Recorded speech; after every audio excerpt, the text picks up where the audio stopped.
Dynasty to a lot of the haters, so you're looking for the next dynasty to be fun and flashy. But if Kansas City is supposed to be a dynasty, what I'm watching, as the kids say, this ain't it.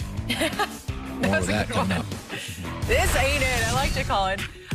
Guys, the Jets, well, they shocked everyone yesterday when they got their first win of the season at the expense of the Rams in L.A.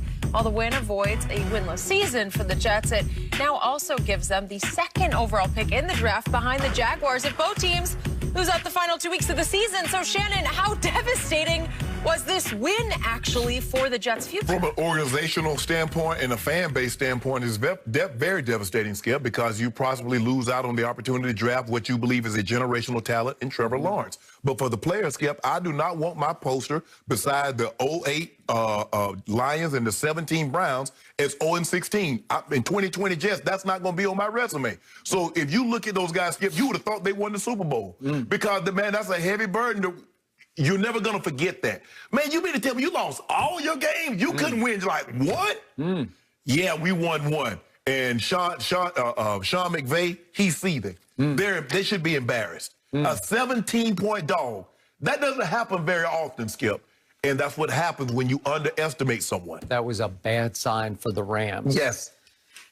I've been watching a lot of Trevor Lawrence this year. I watched all of it Saturday night. He has really impressed me. He did not always impress me a year ago. He is the real deal. Yes. This is devastating for the organization and for the fans. If I'm the owner of the Jets, GM of the Jets, I am rocked by this because it cost you a future that could have been as bright as you could make it. Because if you had Trevor Lawrence in the New York area, it could just jettison and take off. And you can build around it. And a lot of those players who are real happy right now would not be a part of that. Exactly. That's why, Skip, we wanted to win. Because I ain't going to be, even if you do get Trevor Lawrence, I'm probably not going to be a part of it. So what do I care? Nope. It's so but he shouldn't win the Heisman, though. Mac Jones, Devontae Smith should win the Heisman.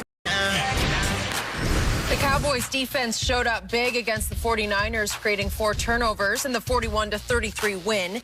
Tony Pollard racked up 132 yards from scrimmage and 2 touchdowns, with Zeke sitting out with a calf injury.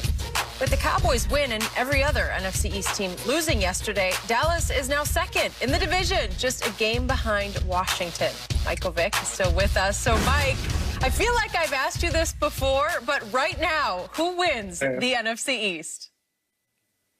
Man, look, Skip ain't going like this, and Shannon probably won't either. Shannon probably disagree regardless. But I'm going to say the Eagles.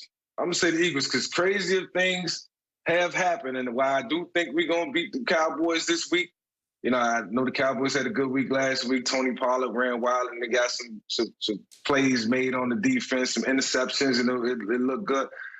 I really feel like, you know, we're going to beat the Cowboys this weekend, and we're going to beat the football team in week 17. And then, you know, however that shake up, I don't know, something's going to happen, and we're going to eventually end up in it. I'm just looking at it like this. I got to support my squad. And there's been a lot of ups and downs, man. And you know, I might be rooting with my heart right now, but I like what I see with my team, and I think they've been playing hard. And I think it's going to be a lot of letdowns come down the stretch, man. So, you know, there you go. That's my take, Jenny. Either you need to get LASIK like Skip, or you need to borrow my glasses, because I don't see that. I don't see that. You understand how Skip looked at me? I looked at him like, I already know. I knew the reaction I was going to get. I'm going to take Washington because I think they're going to render this all a moot point come Sunday at about 2:35. Yeah. Now about 2:35 it'll be over. Everything but the shout. So you we're think gonna by let the church out. halftime it'll be over. The only thing left is the benediction. You know what? You had a church. You been in there. You like praise. Hey, the benediction. We dismiss. And that's when you wake up in church, right? That's when get your caps. They already ordered the caps. Got I don't know what what's the logo? I guess it got WFT on the Washington. I don't know. The Washington football team, Skip. I guess that's that. Look, I'm not gonna take a whole lot of your time, Skip. I know this your baby. You want to talk about it? I'm going. Washington will beat Carolina, and Washington will be the NFC East champ. Done. As much as I love Jalen Hurts, I am not seeing the Eagles. I don't even know if it's mathematically possible for the Eagles with that tie to roar back. I guess it is. But it is. Okay. All right.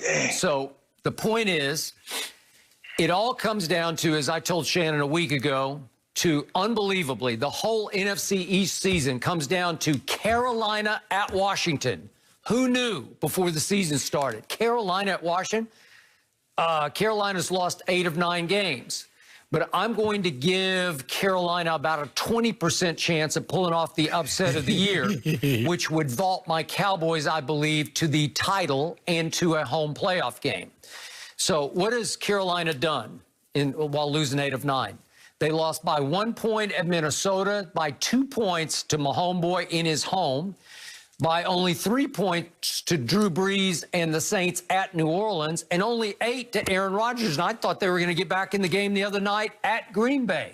So they are game. They will fight you. They got that old college try going under their new college coach, Matt Rule. And Teddy Bridgewater will not quit.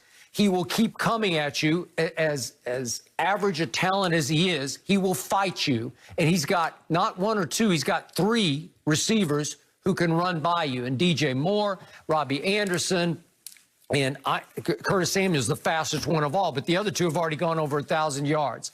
They have enough weapons that with all the pressure now on the Washington football team, knowing that they have to close this deal, starting with the home game, then they finish at Jalen. So they're at Jalen. It's already Jalen's team, so I say at Jalen. So I think with the pressure mounting, maybe it depends on, obviously, is it Dwayne Haskins? Is it Alex Smith? I don't really care because Alex Smith was horrible against the 49ers before he got hurt. I figure they'll rush him back in. I don't think he'll be much better than Dwayne Haskins was.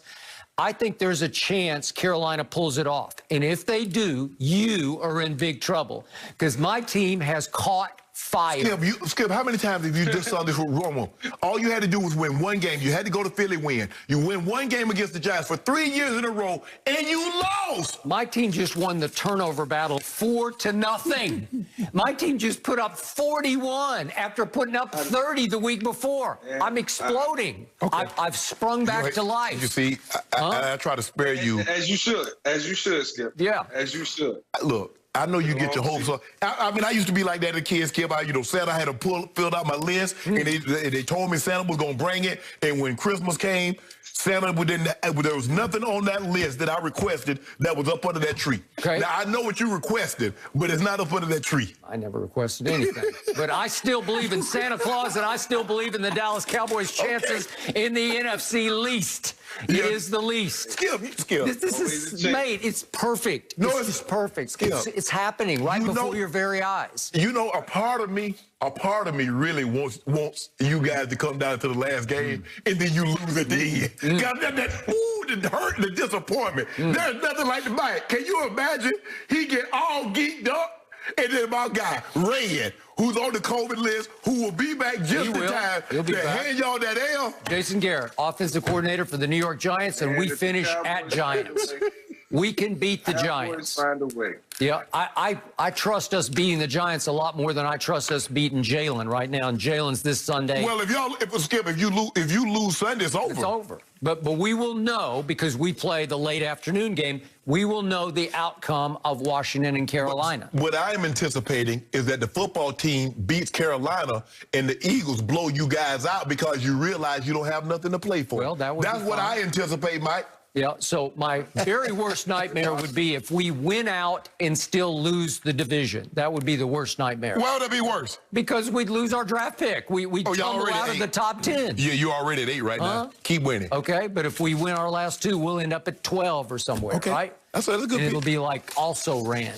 So we'll lose on both fronts. Skip, you do realize that somebody in the NFC or somebody or the Rams or somebody like that, and you're going to be one and done. Well, I'll take a home playoff game. It's all about making it.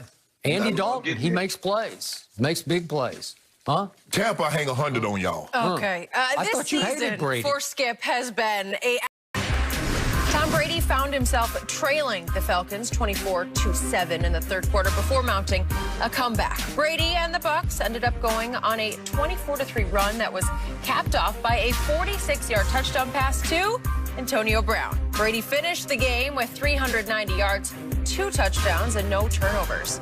Michael Vick still with us right now. So, Mike, please, could you give Brady a letter grade for his performance yesterday? I'm going to give Tom a B+.